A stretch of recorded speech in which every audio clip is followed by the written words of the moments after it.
महोदय, आपको लगता है क्या कि एक्चुअली में सुशासन तिहार में लोगों की समस्या दूर हो रही है और आपके ब्लॉक कांग्रेस कमेटी के अध्यक्ष कह रहे हैं कि भाई कुछ उम्मीद इनके जो है ना नेता जो बीजेपी के यहाँ के जिम्मेदार पर्सन, चाहे पूर्व विधायक हो, संसदीय सचिव गोवर्धन मांझी जी हो, चाहे इनके तमाम जो है ना मंडल के पदाधिकारी हो, चाहे जिला पदाधिकारी हो, सब लोग अपने मुंह से बोल रहे हैं, अपने जुबान से बोल रहे हैं कि सुशासन तिहार में होना जाना कुछ नहीं है, ये ढकोसला है। और यहाँ अधिकारी जो है ना तानाशाही रवैया चल रहा है। यहाँ पे जो है ना कोई किसी पंचों ने कल सुशासन तिहार में शामिल ना होने की बात कही और जनपद पंचायत के प्रांगण में उन्होंने धरना दे दिया। जिला कांग्रेस कमेटी के अध्यक्ष महोदय उस धरने के संकेत को किस नाराजगी जायज है। निश्चित रूप से इनको जो है ना हड़ताल तो क्या, इनको बहिष्कार करना चाहिए। और मैं तो मानता हूँ कि इनको काला झंडा दिखाना चाहिए। विधायक जी के विकास कार्यों से आप भी संतुष्ट हैं? विकास कार्य देखिए, विधायक बीजेपी के शासनकाल में कांग्रेस की विधायक थी। बीजेपी के लोगों का, बीजेपी के विधायक का जब काम नहीं हो रहा है तो कांग्रेस के विधायक का क्या काम होगा। प्रिय दर्शकों, लोकल टीवी छत्तीसगढ़ हमेशा आपके लिए सच्ची और जमीनी खबरें लेकर आने का काम करता है। हर खबर के पीछे हमारी टीम की मेहनत और खर्च जुड़ा हुआ होता है। अगर आप हमारे काम से जुड़ाव महसूस करते हैं तो हर महीने सिर्फ 10 रुपए का सहयोग आपको करना है। आपका छोटा सा सहयोग हमें और बेहतर और निष्पक्ष खबरें देने की ताकत भी देगा। इसके साथ ही हर महीने 10 सब्सक्राइबर को हम इसके लिए सम्मानित भी करेंगे। आपका सहयोग ये हमारी हिम्मत है। याद रखिए, आपको 10 रुपए का सहयोग हर महीने करना है। रवि तिवारी आप देखना शुरू कर चुके हैं लोकल टीवी छत्तीसगढ़। जिला कांग्रेस कमेटी के अध्यक्ष महोदय सुखचंद बेसरा जी आज लोकल टीवी के दफ्तर में मौजूद हैं। सुखचंद जी जिला कांग्रेस कमेटी के अध्यक्ष की जिम्मेदारी जब से उन्हें मिली है तब से लगातार अपने दौरे को लेकर व्यस्त रहते हैं, क्योंकि देवभोग से लेकर पूरा गरियाबंद जिला उनके कमान पर रहता है, उनके कंधे पर है। इसके साथ ही रिपोर्टिंग प्रदेश स्तर पर भी देना रहता है, तो जिलाध्यक्ष महोदय व्यस्त रहते हैं। महोदय जी को मैंने कहा था कि महोदय जी आपका एक इंटरव्यू करेंगे, लेकिन महोदय जी समय की कमी के चलते, व्यस्ततम दौरा के चलते समय नहीं दे पा रहे थे। आज आखिरकार सुखचंद बेसरा जी ने समय निकाल लिया है और सुखचंद बेसरा जी लोकल टीवी के दफ्तर में इस समय मौजूद हैं। सुखचंद जी, लोकल टीवी स्वागत है आपका। बहुत बहुत धन्यवाद। आपके लोकल टीवी के दर्शकों के साथ साथ आप ही को बहुत बहुत धन्यवाद। आदरणीय आपके ब्लॉक कांग्रेस कमेटी के अध्यक्ष भूपेन माझी जी सुशासन तिहार में शामिल होते हैं। भूपेन जी को लगता है कि भाई सुशासन तिहार में यदि मैं शामिल हुआ हूं तो कहीं ना कहीं लोगों की समस्या मेरे मार्फत दूर हो जाएगी। तो महोदय, आपको लगता है क्या कि एक्चुअली में सुशासन तिहार में लोगों की समस्या दूर हो रही है और आपके ब्लॉक कांग्रेस कमेटी के अध्यक्ष कह रहे हैं कि भाई कुछ उम्मीद बाकी है?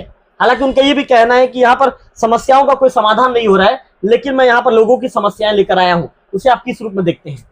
देखिए, सबसे पहले तो आज छत्तीसगढ़ शासन के द्वारा सुशासन तिहार जो मनाया जा रहा है, और जब से इनका शिविर का आयोजन चालू है, चाहे आमली पदर, गरियाबंद जिला की बात करूं तो आमली पदर हो, चाहे आपका माढ़ा गांव हो, ये लगातार आपने देख रहे हैं लोगों का आक्रोश। जी, बहुत भारी मात्रा में लोगों का आक्रोश को जो है ना प्रशासनिक अधिकारी झेल रहे हैं, क्योंकि सुशासन त्यौहार के माध्यम से पिछले वर्ष भी जो है ना इन्होंने आवेदन लिया था।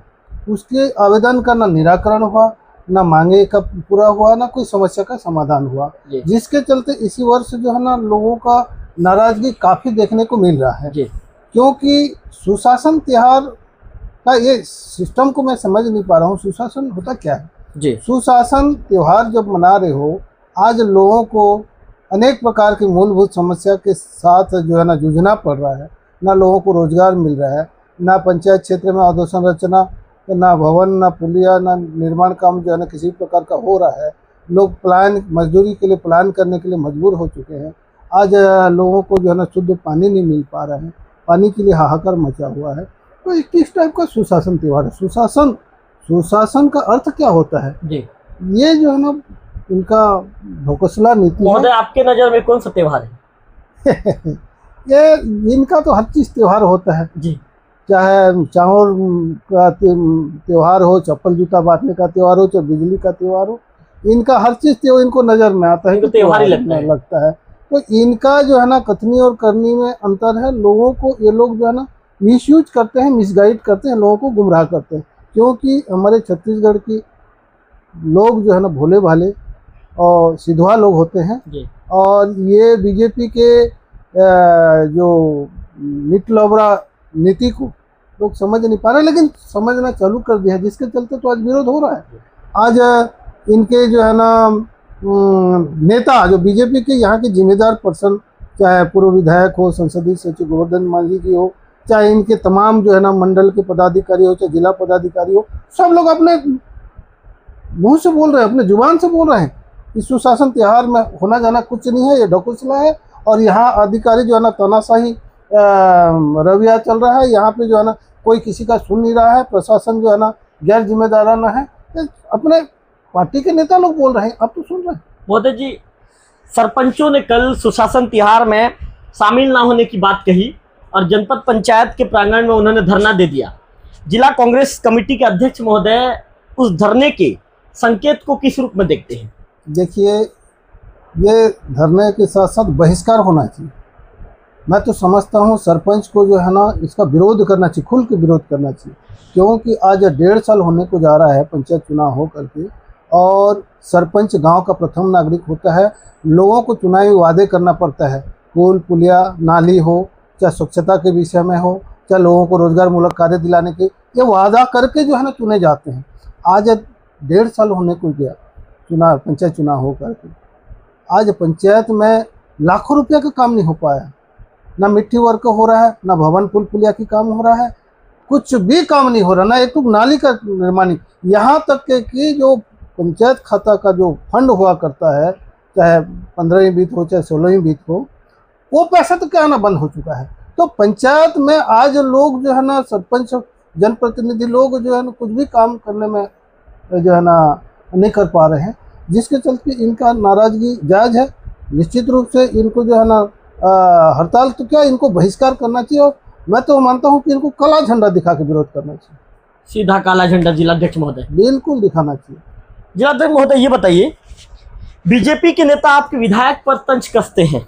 उनका ये कहना है महोदय कि आपके विधायक जी चुनाव जीतने के बाद, चुनाव के दौरान तो उन्होंने वादा किया कि देवभोग क्षेत्र का दौरा करूंगा, हफ्ते में 3 दिन देवभोग में रहूंगा, लेकिन विधायक जी 3 दिन तो क्या 3 घंटा भी नजर नहीं आते, ऐसे बीजेपी के नेताओं का दावा है। विधायक जी क्या एक्चुअली में क्षेत्र की जनता से दूर हो गए? क्योंकि महोदय आप कांग्रेस संगठन के मुखिया हैं, तो घर के मुखिया क्या सोचते हैं? नहीं, देखिए, विधायक जी ने लगातार जनसंपर्क में बने रहते हैं। कहाँ कहाँ बने रहते हैं, बताइए, तो डिटेल बताइए। नहीं, आप पिछले सप्ताह देवभोग भी आए थे, आपने देखा है। यहाँ पे 4-5 जगह शादी भी अटेंड किए हैं। नहीं, उनके दौरे का जानकारी तो हमें भी नहीं मिल पाता। नहीं, मेरे पास आता है, प्रोटोकॉल आता है। प्रोटोकॉल आता है आपके पास है। और लगातार जो है ना उन्होंने विधायक के साथ साथ एक सेल, जो आदिवासी सेल का अध्यक्ष भी है, और वो भी, उनके ऊपर भी बहुत बड़ी जिम्मेदारी है। और व्यस्त रहते हैं, लोगों के संपर्क में हमेशा बने रहते हैं। हमेशा संपर्क में बने हैं। मतलब विधायक जी का कामकाज बहुत ज़्यादा अच्छा है आप सुखचंद बेसरा जी की नज़र में? हाँ, बिल्कुल, लोग जनसंपर्क में बने रहते हैं हमेशा। वो जो है लोगों के बीच में, चाहे शादी हो, ब्याह हो, दुख हो, सुख में, सभी। तो महोदय, फिर बीजेपी के नेता क्यों तंज कस रहे हैं कि विधायक जी को कुछ दिन पर ढूंढना पड़ेगा करके? नहीं, विधायक का काम है, बीजेपी का काम है विपक्ष का आरोप लगाना, और विपक्ष के विधायक को तंज कसना उनकी जिम्मेदारी है। मतलब महोदय, विधायक जी के विकास कार्यों से आप भी संतुष्ट हैं? विकास कार्य, देखिए, विधायक बीजेपी के शासनकाल में कांग्रेस के विधायक हैं। बीजेपी के लोगों का, बीजेपी के विधायक का जब काम नहीं हो रहा है, तो कांग्रेस का विधायक का क्या काम होगा? जहाँ तक कि मेरे मानना है, विधायक मद जो होता है उसमें लगातार जो है ना विधायक महोदय आवश्यकता के अनुसार, लोगों की मांग के अनुसार जो है ना पुल पुलिया भवन इत्यादि के लिए लगातार वो अपने फंड से देते जा रहे हैं। हो रहा है विकास? बिल्कुल हो रहा है। आपके गृह ग्राम, आपके ग्राम पंचायत में कितने का फंड मिल पाया महोदय? नहीं, देखिए, अभी विधायक महोदय पिछले साल दिए थे सरपंच को 5 लाख का, 5 लाख का जी काम दिए थे। और इस बार मूलभूत आवश्यकता वगैरह कुछ विधायक जी से कुछ मांगे होंगे? है, मैं बताया ना, विधायक जी भी मान लिया जाए 3 करोड़ रुपया मिलता है विधायक जी को, तो 3 करोड़ रुपया होता क्या है इतनी बड़ी मैंने विधानसभा के लिए। और यहाँ की जो है ना अनेक प्रकार की मूलभूत समस्या है। मतलब महोदय, विधायक जी का रिपोर्ट कार्ड सुखचंद जी की नज़र में बहुत अच्छा है? नहीं, ठीक है, बिल्कुल ठीक है। मतलब महोदय, आप लोग तो विधाननगर आने वाले चुनाव में लगभग 40-50 हजार वोटों से जीतेंगे फिर? बिल्कुल हमने प्रयास करेंगे जीतने का। प्रयास क्यों करेंगे बोल रहे हैं महोदय? अब जब आपने कहा रिपोर्ट कार्ड अच्छा है, जब सब कुछ अच्छा है, जनता के संपर्क में है, तो सब चीज क्लियर है महोदय, तो उससे प्रयास वाली बात कहाँ से आई? देखिए, लोग बीजेपी के शासन की प्रणाली से त्रस्त हो चुके हैं। आज के डेट में चुनाव हो जाए, जैसे पिछले बार 15 सीट पे इनको सिमटना पड़ा छत्तीसगढ़ में, वैसे इस समय 10 सीट में इन लोग सिमट जाएंगे। लोग काफ़ी नाराज़गी है। हम बिंद्रानगर के साथ साथ पूरे राजिम और पूरे दोनों विधानसभा को हम अच्छे अंतर से जीतेंगे। मतलब महोदय, आज बिंद्रानगर, आज यदि पूरे राज्य में चुनाव करवा दिया जाए तो कांग्रेस तो सत्ता में लौटेगी। आप कह रहे हैं प्रदेश में? बिल्कुल। बिंद्रानगर कितने हजार वोटों से जीतेंगे आज की डेट में चुनाव हो जाए तो? हम कम से कम भी 25,000 वोटों से जीतेंगे। मात्र 25,000 महोदय? ज्यादा का टारगेट नहीं है मतलब? नहीं देखिए, एक अनुमान है। एक अनुमान है महोदय। महोदय, चेहरे की मुस्कुराहट साथ नहीं दे रही है आपका। मुझे ऐसा लग रहा है कि आपकी जुबान और आपके चेहरे की मुस्कुराहट साथ नहीं दे रही है। बिल्कुल साथ दे रही है। लोग यहाँ बीजेपी के शासन की से जो है ना त्रस्त है। यहाँ लोगों को जो है ना अनेक प्रकार की समस्या का सामना करना पड़ रहा है। और अभी खेती किसानी के समय है। आज लोगों को जो है ना खातू कचरा धान की आवश्यकता है। अभी आने वाला महीने में धान जो है ना बुआई चालू हो जाएगा। अभी तक के लोगों को ऋण नहीं मिल पा रहा है। महोदय जी, एक चीज बताइए, आप वहां तक तो सब आपका कहना ठीक है, बीजेपी के नेता तो आपके ऊपर भी तंज कसते हैं। उनका कहना है कि आज से 1.5 महीने पहले सुखचंद जी ने NH 130C पर लगभग 1 घंटा चक्का जाम किया। बीजेपी के नेताओं का कहना है, जो डॉक्टर योगीराज माखन कश्यप, उनका कहना है कि भाई आपने ठीक है चक्का जाम किया, लेकिन चक्का जाम के बाद समाधान की दिशा में आप लोग कहाँ पे काम करते नजर आए? उनका कहना है कि जिलाध्यक्ष महोदय सिर्फ जो मीडिया स्टंट है, मीडिया स्टंट बनाते हैं, फोटो खिंचवाते हैं, फोटो खिंचवाने के बाद कहते हैं कि भाई अब तो मेरा काम हो गया, और निकल जाते हैं। बाद में पीछे सपाट की स्थिति रहती है। वो गैर जिम्मेदारी ने बात की। बीजेपी के हमारे जो नेता लोगों का कहना है, तो वो किस ढंग है, उनको जानकारी के अभाव है कि विपक्ष के काम है यहाँ की मूलभूत समस्या को लेकर के सड़क की लड़ाई लड़ने का, सदन की लड़ाई लड़ना, हमारा उस क्षेत्र की समस्या को मुद्दा उठाना हमारा नैतिक जिम्मेदारी है। समाधान शासन की जिम्मेदारी बनती है। समाधान हमारी आवाज बुलंद करते हैं हम क्षेत्र की समस्या को लेकर। आदरणीय, मत भूलिए, लोकल टीवी में आपने कहा था कि यदि समस्याओं का समाधान नहीं हुआ तो आज यहाँ बैठा हूँ, कल बिलाट नाला में बैठूंगा।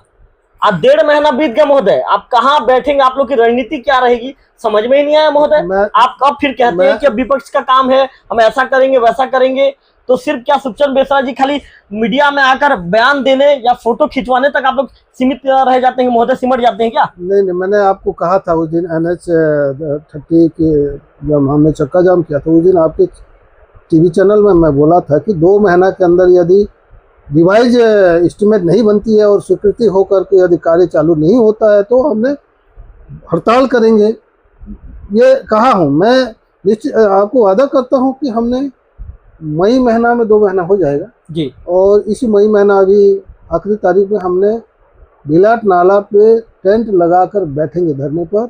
ये हमारा जिम्मेदारी है कि यहाँ के लोगों का समस्या का उठाना। और 36 गाँव जो देवभोग मुख्यालय से वंचित होता है वर्षा काल में, जो उनका संपर्क टूटता है, ये बहुत बड़ी समस्या और बहुत पुराने मांगे हैं जो अभी तक के नहीं हो पाना दुर्भाग्य की बात है। हमारी काम है, हमने इस क्षेत्र की समस्या को लेकर के आवाज़ बुलंद करना और शासन का काम है उस पर जो है ना अमल करना। जिलाध्यक्ष महोदय, कोई तारीख फिक्स है क्या कि मई में इस तारीख से बैठेंगे? हम आपको बता देंगे, तारीख बहुत जल्दी आपको बता देंगे। और आपके चैनल के माध्यम से फिर से मैं कहना चाहूँगा, हमने बिलाट नाला पर यदि मई महीना तक इनका किसी प्रकार का स्वीकृति नहीं होता है, रिवाइज एस्टिमेट नहीं बनता है, टेंडर प्रक्रिया नहीं होता है, तो हमने वहाँ पे फिर से धरने पे बैठेंगे और एक बड़ा आंदोलन का जो है ना हम तैयारी करेंगे। अच्छा जिलाध्यक्ष महोदय, ये बताइए, नगर पंचायत में 7 मई को एक घटना घटती है महोदय। चूंकि आप तो अखबार में ही बने रहते हैं, न्यूज़ चैनल के माध्यम से आपको जानकारी मिलती है, लोकल टीवी आपने देखा होगा, आपको तो जानकारी होगी। घटना के विषय में जानकारी है कि नहीं महोदय आपको? है। तो महोदय जी, उस घटना को आप किस रूप में देखते हैं? आपके चैनल के माध्यम से जानकारी हुई। मैंने आपका चैनल के माध्यम से चैनल को देखने के बाद मैंने एक हमारे व्यक्तिगत जो कार्यकर्ता है, वही का पदाधिकारी है, उनसे मैंने संपर्क किया और जानना चाहा कि ये मामला कैसे आया। राजेश जी से संपर्क क्या होगा महोदय, नाम बता दीजिए ना खुल के। नहीं, जिम्मेदार व्यक्ति से ही वहीं पे कार्यकर्ता को ही मैंने बात किया, राजेश जी से आपकी चर्चा नहीं हो पाई? नहीं हो पाई है। और उन्होंने कहा कि उनका व्यक्तिगत विभागीय मैटर है, और वहीं जो चंद्राकर जो बाबू है, वो जो है ना कर्मचारियों का जो सब इंजीनियर है और जो एक बाबू है, इनका पेमेंट, वेतन पेमेंट भुगतान को जो है ना लेट रतीब करता है समय पर नहीं डालने के कारण, और लगातार 3-4 बार हो चुका है ऐसा, जिसके चलते इन लोगों में तू में हुआ है। नहीं महोदय जी, मैंने ये पूछा कि नगर पंचायत के अंदर इस तरह की घटना घटी है, उसे लेकर जिलाध्यक्ष महोदय का नजरिया क्या है, मैंने ये पूछा। हाँ, ये अधिकारी को अनुशासन बना के रखना चाहिए था। इस प्रकार की हरकत जो है ना ऑफिशियल ड्यूटी पे नहीं होना चाहिए। इसका एक ऑफिस का एक मर्यादा होता है, उस मर्यादा पे जो है ना अधिकारी को रहना चाहिए था। जिलाध्यक्ष महोदय, आपने कहा कि अभी तक ऋण का वितरण नहीं हो पाया है, चूंकि मई का महीना लग चुका है। लोग अभी तो बेसरा जी कई गांवों पर देखने में आ रहा है कि किसान जो अपने खेत की जुताई भी शुरू कर चुके हैं। जिलाध्यक्ष महोदय, क्या लगता है, क्या किसान खेती किसानी से पीछे हो जाएंगे, या फिर एक बार फिर किसानों को परेशान होना पड़ेगा और जिलाध्यक्ष महोदय को फिर से सड़क पर उतरना पड़ेगा? बिल्कुल, हमारा जिम्मेदारी है। किसान मजदूर यहाँ के अनेक प्रकार की जो मूलभूत समस्या है, इनको लेकर के मैंने पता लगाया कृषि अधिकारी से, अभी तक के खाद बीज का भंडारण नहीं हो पाया है जी। और अभी 15 दिन बाद जो है ना, इस साल तो वर्षा भी चालू हो चुका है, अभी लगातार देवभोग क्षेत्र में वर्षा हो रहा है, और खेती किसानी लगभग जोताई जो है ना कार्य किसानों जो है ना तैयारी कर चुके हैं ज़मीन को, और आज तक के खेती बोने के लिए धान की व्यवस्था और खातों की अभी तक के संबंधित समिति में अभी तक भंडारण नहीं हो पाया है, जिसको लेकर के ये गंभीर मामला है।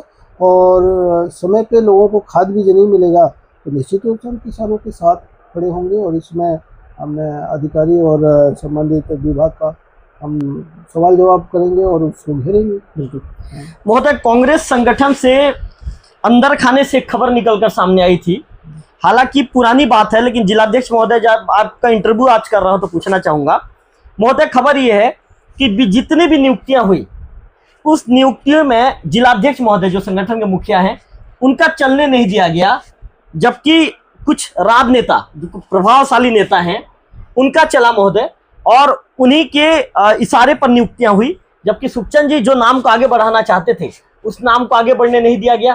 क्या इन बातों में कहाँ तक सत्यता है? नहीं, ये पूरी झूठ है।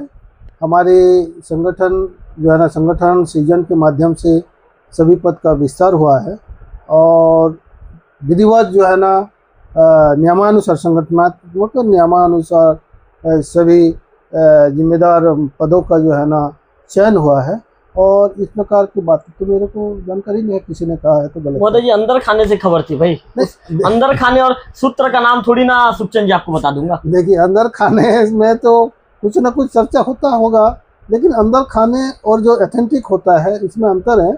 हमारे पार्टी में पारदर्शिता के था आपका जो है ना अखिल भारतीय कांग्रेस कमेटी के निर्देशानुसार संगठन सृजन के माध्यम से सभी प्रकार के, चाहे ब्लॉक अध्यक्ष हो, जिला अध्यक्ष हो और अन्य प्रकार की पद हो, इसका जो है ना संगठन सृजन के माध्यम से इसका नियुक्ति हुआ है। महोदय जी, खबर तो ये भी आता है कि कई बार जिस नेता का आपके ऊपर आशीर्वाद प्राप्त है, उनका नाम तो खैर नहीं बताऊंगा मैं, प्रभावशाली नेता है, आपको राजधानी रायपुर से फोन आ जाता है कि भाई बेसरा जी इस पद पर हम आपको नाम भेज रहे हैं, आप नियुक्ति दे दीजिए। अब महोदय जी ना चाहते हुए भी आपको कलम चलाना पड़ता है और उस नियुक्ति पत्र को जारी करना पड़ता है। तो ऐसा कुछ होता है क्या महोदय, आपको सीधा राजधानी रायपुर से फोन आता है क्या कि जिलाध्यक्ष महोदय ये 2 नाम भेज रहा हूँ, इसका नियुक्ति कर दीजिए? नहीं, ऐसा नहीं है, ऐसा नहीं होता। पार्टी का एक ढांचा और गाइडलाइन होता है, और पार्टी फोरम का जो नीति के अनुसार, मैं बताया ना फिर से, संगठन सृजन के माध्यम से AICC PCC के नेतृत्व में जो है ना हमारे संगठन का पद का विस्तार होता है, और विधिवत सभी कार्यकर्ता पदाधिकारी सभी नेताओं के सर्वसम्मति से पूछ परख करके सबके जानकारी में होता है। जिलाध्यक्ष महोदय, आप पूरी तरह से स्वतंत्र रूप से काम कर पा रहे हैं या कोई प्रेशर वगैरह है? नहीं, बिल्कुल। देखिए, मैं बता रहा हूँ ना, इस समय जिला अध्यक्ष को AICC ने संगठन सृजन के माध्यम से, पारदर्शिता के माध्यम से सेलेक्ट किया है, और कोई नेता मंत्री के द्वारा अनुशंसा से नहीं हुआ है, आपको मालूम है। और माननीय खड़गे जी और राहुल जी ने जिलाध्यक्ष को फ्रीडम रूप से, स्वतंत्र रूप से पार्टी संगठन, स्थानीय समस्या और पार्टी दिशा निर्देश के परिपालन में काम करते रहने का निर्देश है। बेसरा जी, आपसे ही जानना चाहूंगा महोदय, लंबी लड़ाई के बाद देवभोग को 132 केवी की सौगात जो पूर्व मुख्यमंत्री भूपेश बघेल जी थे उनके समय मिला, कांग्रेस सरकार के समय। महोदय जी, लोगों को ये लगा था, आपको भी लगा था, मुझे भी लगा था कि अब लो वोल्टेज की समस्या से हम मुक्त हो जाएंगे। महोदय जी, आपको ये लगा था, हमको भी लगा था कि अब बिजली गुल की जो समस्या होती है वो समस्या लंबे समय तक नहीं बने रहेगी या उस समस्या से हमें दो चार होना नहीं पड़ेगा। लेकिन तस्वीरें बिल्कुल पहले की जैसी है। आज भी महोदय लो वोल्टेज की समस्या से ग्रामीण अंचल के लोग जूझ रहे हैं। आप भी महोदय दर्लीपारा में रहते हैं, आपको भी एहसास या अनुभव होता होगा कि लो वोल्टेज की समस्या आज भी ग्रामीण क्षेत्र में बनी हुई है। महोदय जी, आए दिन जो है कहा जाता है कि जंगल में फॉल्ट हो गया है और फॉल्ट की स्थिति बताते हुए ब्लैकआउट की समस्या उत्पन्न हो जाती है। सुखचंद जी, समस्या का स्थायी समाधान निकले, इसके लिए जिलाध्यक्ष महोदय कुछ करेंगे क्या? क्योंकि महोदय जी, आप देवभोग क्षेत्र के ही नहीं पूरे गरियाबंद जिले के बड़े नेता हैं और लोगों की उम्मीदें आपके ऊपर टिकी है कि बेसरा जी के आने वाले दिनों में इसे लेकर कोई विशेष कदम उठाएंगे। देखिए, लो वोल्टेज की समस्या के लिए आपने देखा होगा, हमने अधिकारियों को लगातार दबाव बनाया और लगातार 15-20 दिन तक के तो देवभोग क्षेत्र के लोग बहुत परेशान थे। यहाँ तक कि पीने के पानी जो है ना, बोर जो है ना नहीं चलता था, जिसके चलते परेशान थे लोग, और ना पंखा घूमता था, ना रात को जो है ना लाइट जलता था, जिसके चलते 15 दिन हलाकान हो गए देवभोग क्षेत्र के। जिसको लेकर के हमने उच्च अधिकारी को दबाव बनाया कि ये और जानकारी लेना चाहा कि ये समस्या क्यों अचानक जो है ना ये हुआ, इसके पहले तो ऐसा नहीं था। तो उन्होंने कहा कि कुछ तकनीकी फॉल्ट है और उसका जो है ना सुधार करके हमने बहुत जल्द इस समस्या से निजात दिलाएंगे, ऐसा कहा गया। और मेरे जानकारी के अनुसार आपको को भी मालूम है कि अभी सप्ताह भर से ठीक ठाक उतना कमज़ोर तो नहीं है। और रहा सवाल दूसरी बात, आपने ये बताया कि कहीं कहीं पे फॉल्ट होता है, अचानक पेड़ गिर जाता है। तो जब हाई टेंशन तार के माध्यम से इंदिरा गाँव तक आ चुका है और इसके पहले हर वर्षा काल के पहले जो है ना मेंटेनेंस भी होता है पेड़ पौधा और डगाली वगैरह काटने का, जिसके चलते जो है ना बिजली बहाली जो है ना सुचारू रूप से चलता है। लेकिन समय पे मैं अधिकारी को कहना चाहूँगा कि इसका समस्या के लिए समय पर इनका जो डगाली गिरता है या पेड़ टूटता है आंधी तूफान से, तो इसके लिए स्थायी समस्या का कुछ प्लान बनाएं, तैयार करें और एस्टिमेट और उच्च अधिकारी से बात करें ताकि इसी प्रकार की समस्या ना हो। इसके लिए हमने चिट्ठी लिखेंगे। चिट्ठी लिखेंगे जी महोदय जी, चिट्ठी लिखेंगे कि सड़क पे भी आएंगे? देखिए, पहले हमारा काम है चिट्ठी लिखना, उसको समय देना, वो समय के अनुसार हमारे चिट्ठी का जो है ना अनुसार काम नहीं करने से हम सड़क की काम करते हैं। तो सुखचंद जी, देवभोग अंचल में सड़कों की स्थिति बहुत ज़्यादा खराब है। महोदय जी, यदि आप नदी उस पार जाएंगे तो कई ऐसे रोड हैं जो बिल्कुल गड्ढों में तब्दील हो चुके हैं, लेकिन सुखचंद जी सड़कों को लेकर कभी बात नहीं करते। हमने सड़कों का स्थिति तो आपने सही बताया, चाहे 36 गाँव की बात हो, चाहे इस पार की बात हो, चाहे आपका मुंगझर सड़क देख लीजिए, मुंगझर से कांडपारा, इधर जो है ना गोगर से धूपकोट नांगलदी तक, ये सड़क जो है ना जर्जर स्थिति में है। हमने अधिकारियों को संज्ञान में लाते हैं, चिट्ठी लिखते हैं, लेकिन आपको मालूम है ये शासन जो है ना लगातार आज जो है ना 2.5 साल होने को जा रहा है, हो चुका है। अधोसंरचना मैं बताया ना 2.5 साल में जो है ना सड़क, ना बिजली, ना पानी, ना लोगों को रोजगार मुलाकात, ना भवन, पुल पुलिया इत्यादि इत्यादि किसी प्रकार का जो है ना इनके द्वारा स्वीकृति नहीं किया जा रहा है। ये लोग डबल इंजन की बात करते हैं, मैं समझ नहीं पाता डबल इंजन क्या है। डबल इंजन जब केंद्र में इनका सरकार है और राज्य में इनकी सरकार है, उसको डबल इंजन जो मानते हैं तो उस ढंग से काम भी तो धरातल में दिखना चाहिए। आज एक पुलिया नहीं बना पाते अपने गांव घर के आवागमन सड़क के लिए, न सड़क नहीं बना पा रहे हैं। मैं हमने अधिकारियों लोगों से बात करते हैं तो बोलते हैं कि नहीं बेसरा जी, हमने एस्टीमेट बना के भेजा है, लेकिन केंद्र से जो है ना स्वीकृति नहीं आया है, आवंटन नहीं मिल पा रहा है, जिसके चलते हमने काम नहीं कर पाते। ऐसे में अधिकारी, हमारे जिला के अधिकारियों से मैं हमेशा क्षेत्र के समस्या को लेकर के चर्चा करता हूँ। जी जी जी। लेकिन वो लोग भी क्या करें, करे तो उन्होंने एस्टीमेट बनाते हैं, टीएस करते हैं, तकनीकी जो है स्वीकृति के बाद शासन को भेजते हैं, लेकिन शासन स्तर से ही बजट के अभाव है, क्योंकि इनका डबल इंजन सरकार ये लोग बताते हैं, डबल इंजन में तो बहुत ज्यादा काम होना चाहिए। बिल्कुल, केंद्र में भी इनके सरकार है, राज्य में भी इनके सरकार है, गाड़ी तेजी से दौड़ना चाहिए। दौड़ना चाहिए। तो इनका तो पंचर है। ये लोग जो है ना सिर्फ डबल इंजन, इन लोग शायद इसी को बोलते होंगे, अडानी अंबानी को, जी। क्योंकि आज अडानी अंबानी के हवाला में ही पूरे केंद्र सरकार हो चाहे राज्य सरकार हो, टोटल संपत्ति, टोटल जो है ना ये अधोसंरचना की काम उन्हीं के हवाला है जी। और उनके कल कारखाना, उनके लिए बिजली, उनके लिए जंगल काटने का काम, उसके लिए जमीन, उसके लिए भवन इत्यादि सभी प्रकार का जो है ना इन लोगों को जो है ना उपलब्ध कराना पड़ रहा है अडानी अंबानी को, जिसके चलते जो है ना स्थानीय जो क्षेत्र के लोगों को जो है ना इनका लाभ नहीं मिल पा रहा है। और ये दोनों के नाम से ही ये लोग डबल इंजन के सरकार बात करते हैं। बिल्कुल। जिलाध्यक्ष महोदय, जो पूर्व उप मुख्यमंत्री हैं टी.एस. सिंहदेव जी, उनका 2 दिन पहले एक बयान आया है। उनका कहना यह है कि यदि प्रदेश अध्यक्ष मुझे बनाया जाता है तो मैं इसके लिए तैयार हूँ। तो महोदय, आपको लगता है क्या कि टी.एस. सिंहदेव जी को यदि कमान दी जाती है, उनको कमान सौंपी जाती है, तो छत्तीसगढ़ में कांग्रेस और मजबूती से उभरेगी और आने वाले दिनों में सत्ता के शीर्ष पर कांग्रेस पहुंच जाएगी यदि टी.एस. सिंहदेव जी को कमान मिलता है? देखिए, ये एआईसीसी का मामला है, इसमें हम लोग कुछ नहीं बोल सकते। अभी माननीय दीपक बैज जी वर्तमान प्रदेश अध्यक्ष है और उनके नेतृत्व में बेहतरीन काम हो रहा है और संगठन भारी मजबूती के साथ जो है ना स्थानीय समस्या, छत्तीसगढ़ की समस्या को लेकर के, अनेक मामला को लेकर के हमेशा जो है ना संगठन सक्रिय रूप से लोगों का आवाज़ बनकर लड़ रही है। महोदय जी, यदि कांग्रेस की सरकार छत्तीसगढ़ में लौटती है, मैं आपको 3 नाम दे रहा हूं महोदय जी, ध्यान से सुनिए। आप क्या चाहेंगे? क्या पूर्व मुख्यमंत्री भूपेश बघेल जी को कमान मिले? आप क्या चाहेंगे? क्या उप मुख्यमंत्री, पूर्व उप मुख्यमंत्री जो है हमारे टी.एस. सिंहदेव, उन्हें कमान मिलेगी? या महोदय आप चाहते हैं कि वर्तमान में जो प्रदेश अध्यक्ष हैं दीपक बैज जी को कमान मिलना चाहिए? किसे यदि छत्तीसगढ़ की कमान मिलेगी तो कांग्रेस में मजबूती के साथ जो सरकार, नई सरकार आएगी, उसमें काम हो पाएगा? सुखचंद जी क्या चाहते हैं, किसे कमान मिलना चाहिए? देखिए, पहले हमारे बहुमत तो आने दीजिए। महोदय जी, बातों को गोल गोल मत घुमाइए। मैंने पूछा कि 3 नेताओं में से कौन से ऐसे, देखिए बेसर जी, आपके चेहरे की मुस्कुराहट एक नाम पे मुहर लगाना चाहती है, लेकिन आप कैमरे के आगे बोलना नहीं चाहते महोदय जी।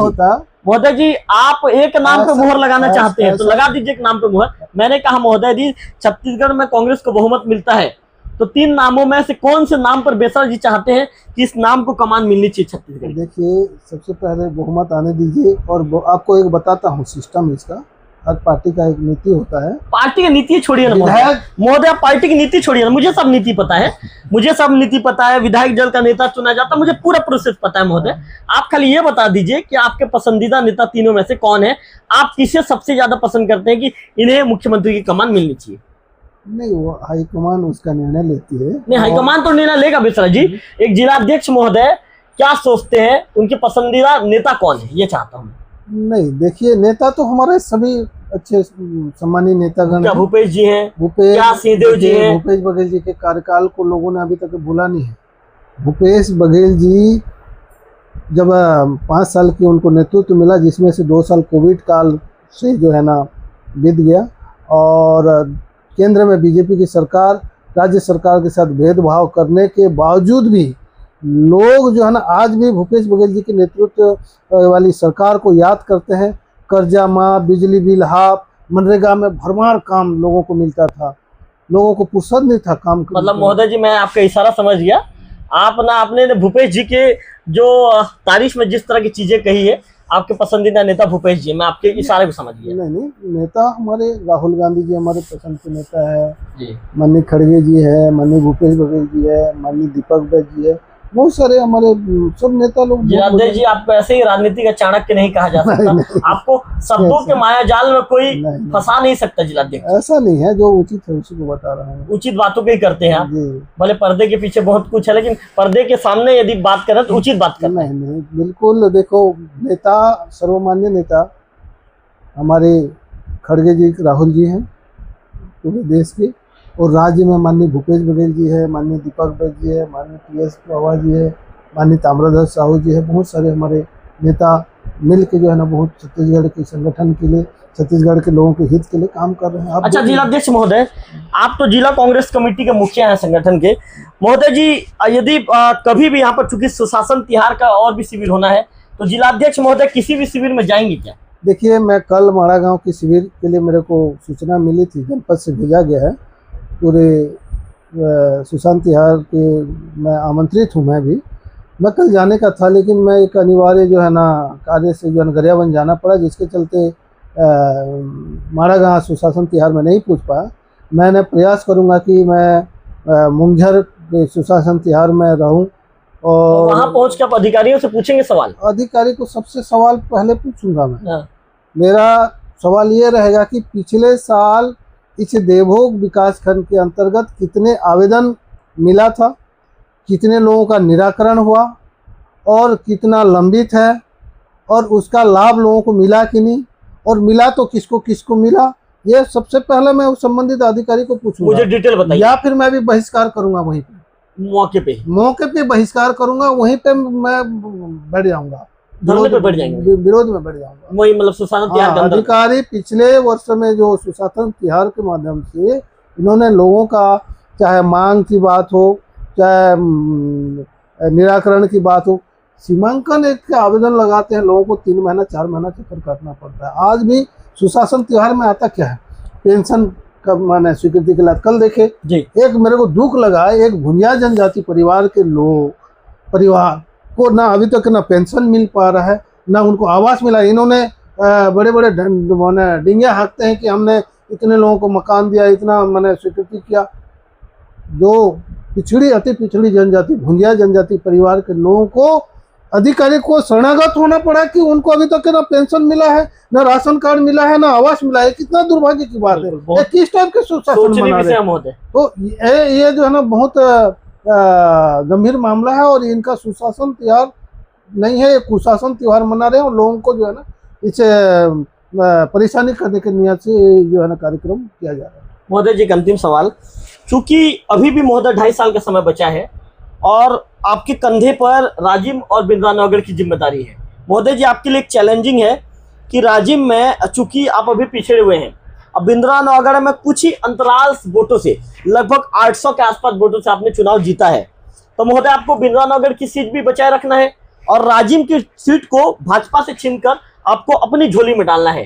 तो आदरणीय अध्यक्ष महोदय, किस तरह कामकाज करेंगे, कैसी प्लानिंग रहेगी कि कार्यकर्ताओं को भी आप एकजुट रखें, इसके साथ साथ दोनों सीटों को भी बीजेपी, चूंकि एक सीट को बचाकर दूसरी सीट को बीजेपी से छीनकर अपने पाले में लाए, किस तरह का मेहनत रहेगा महोदय, और किस तरह का जो ये है, ये कह सकते हैं कि मंत्र है, सफलता का मंत्र है, कार्यकर्ताओं को बताएंगे?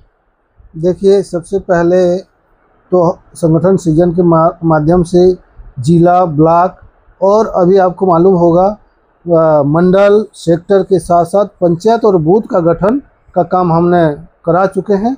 अब हमारे लगातार जो है ना जितने भी हमारे ढांचा है और संगठन निचले स्तर का, वो सब बन चुका है। अब लोगों के समस्याओं को लेकर के हम सरकार के खिलाफ लगातार लड़ रहे हैं, सरकार के खिलाफ हम आवाज़ उठा रहे हैं, और लोग काफ़ी नाराज़गी देख रहे हैं। आपको तो दिख रहा है सुशासन तिहार के माध्यम से जगह जगह शासन के खिलाफ लोगों का नाराज़गी दिख रहा है। बिल्कुल, हमने राजिम के साथ साथ बिंद्रानगर को जीतेंगे और बिंद्रानगर के साथ साथ राजिम को जीतेंगे। मैं बता रहा हूँ ना, फिर से आज के डेट में चुनाव हो जाए, इनको जो है ना 10 सीट के लिए जो है ना तरसना पड़ जाएगा। बिल्कुल। तो इस प्रकार का हमने आने वाले समय में बहुत सभी मिल के क्षेत्र की समस्या को लेकर के हम लड़ रहे हैं और लड़ते रहेंगे, और हम लोगों का आवाज़ बनकर काम करेंगे। जिलाध्यक्ष महोदय, आप कह रहे हैं कि कार्यकर्ताओं को मैं एकता के सूत्र में पिरोने का काम कर रहा हूं, आप कह रहे हैं महोदय संगठन को मजबूती देने का काम कर रहा हूं, लेकिन जिलाध्यक्ष महोदय, आज से लगभग 20-25 दिन पहले मैंने आपका फोन में इंटरव्यू किया था, फोन लाइन पर मैंने आपको जोड़ा था, मैंने सवाल पूछा था कि युवा कांग्रेस के ब्लॉक अध्यक्ष की नियुक्ति अब तक क्यों नहीं हो पा रही है, युवा कांग्रेस के कार्यकर्ता नाराज है महोदय, इधर उधर चक्कर और काटने को मजबूर है, यहाँ से ब्लॉक से लेकर प्रदेश तक की दौड़ महोदय उन्होंने शुरू कर दी है। महोदय, कहाँ पर पेच फंस रहा है? क्या महोदय इसमें कोई ईगो फैक्टर वाली बात आ रही है क्या, कि आप कह रहे हैं भाई कि मैं मेरे हिसाब से नियुक्ति करूंगा, या विधायक जी कह रहे होंगे मेरे हिसाब से नियुक्त होगा, या प्रदेश का कोई नेता कह रहा होगा कि मेरे हिसाब से नियुक्त होगा, कोई ईगो फैक्टर है क्या महोदय? ईगो फैक्टर नहीं है। पार्टी AICC से निर्णय लिया गया है कि आपको मालूम होगा पिछले बार भी जो है ना युवा कांग्रेस का जो चुनाव होता है वो बहुत ही पारदर्शिता के साथ और एक संगठनात्मक जो सिस्टम जो AICC से तैयार किया जाता है उसके माध्यम से होता है। अभी मई महीना में इसी महीना में बहुत जल्द जो है ना युवा कांग्रेस का चुनाव जो है ना होने वाला है। अधिकृत रूप से अभी जारी भी हो चुका है, आपको बता देना चाहता हूं। और ब्लॉक अध्यक्ष के साथ साथ विधानसभा अध्यक्ष, जिला अध्यक्ष, प्रदेश अध्यक्ष, प्रदेश के महामंत्री और प्रदेश के संगठन जो पद होता है उस सारी चीज़ों का पद का जो है ना चुनाव निष्पक्ष रूप से युवाओं के द्वारा मतदान करके चुना जाता है। इसी प्रक्रिया के तहत होना है, इसलिए जो है ना देवों युवा कांग्रेस का चुनाव जो है ना लेट हुआ और उसके चलते जो है ना उसको स्थगित करना पड़ा। बिल्कुल। तो कब तक हो जाएगा महोदय जी? 15 दिन बाद चालू होने वाला है। चलो जाएगा। तो आपने सुखचंद बेसरा जी जो जिला कांग्रेस कमेटी के अध्यक्ष महोदय हैं, महोदय जी को सुना। महोदय जी ने तमाम सवालों के जवाब लोकल टीवी को दिए हैं। सुखचंद जी ने दावा किया है कि यदि आप जिस तरह से वो काम कर रहे हैं, कार्यकर्ताओं को एकता के सूत्र में बांधने का उन्होंने काम किया है, आने वाले दिनों में उनके मेहनत का परिणाम भी नजर आएगा। और इसके साथ साथ बिरवानवागढ़ की सीट को तो हम बचा लेंगे, अधिक मतों से लगभग 25,000 वोटों से जीतेंगे, उनका ऐसा दावा है। इसके साथ साथ राजिम की सीट को भी बीजेपी की झोली से छीनकर लाकर हमारी झोली में डालने का दावा उनका किया गया है। हालांकि सुखचंद बेसरा जी के दावों में कितना दम है ये तो 2.5 साल के बाद जब चुनाव होंगे 2028 में तभी पता चल पाएगा। कैमरा पर्सन विक्की के साथ लोकल टीवी देवो।